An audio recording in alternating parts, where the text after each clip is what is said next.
Hello friends, welcome back to my kitchen, Sudeshna's kitchen.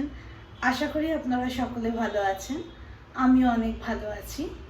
তো চলে এসেছি আজকে আমি আবার আপনাদের কাছে একটা নতুন রেসিপি নিয়ে, যেটা কিনা হচ্ছে ইলিশ মাছের একটা রেসিপি নিয়ে চলে এসেছি।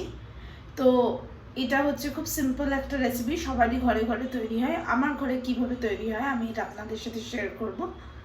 But the best part for today's video is রেসিপিটা আজকে আমি বানাবো না, রেসিপিটা আমার মা বানাবে।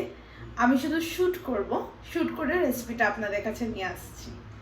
তো চলুন রেসিপিটা দেখানো যাক।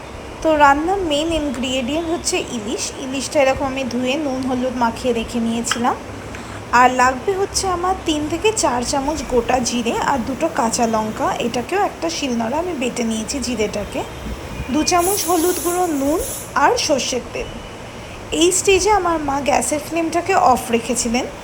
অফ রেখে ওর মধ্যে এই সর্ষের তেলটা দিয়ে জিরে বাটা আর কাঁচা লঙ্কাটাকে দিয়ে হলুদ গুঁড়ো আর নুনটা অ্যাড করে দিয়ে ভালো করে একটা চামচের সাহায্যে মশলাটাকে মিক্স করে নিচ্ছে।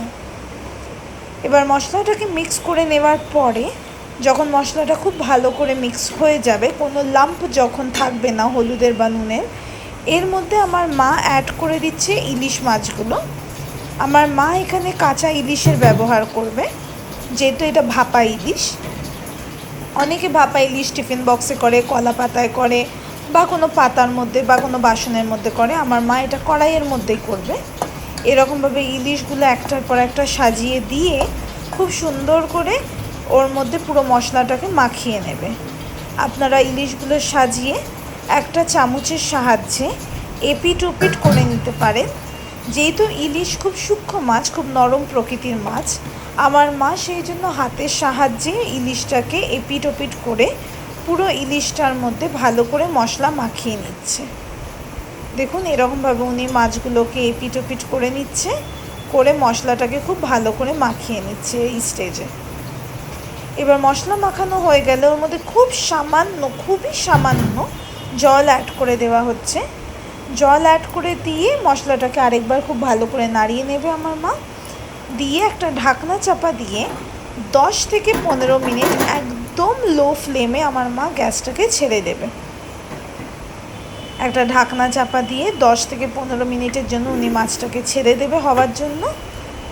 10-15 মিনিট পরে ঢাকনাটা খুলে আপনাদের দেখাচ্ছি।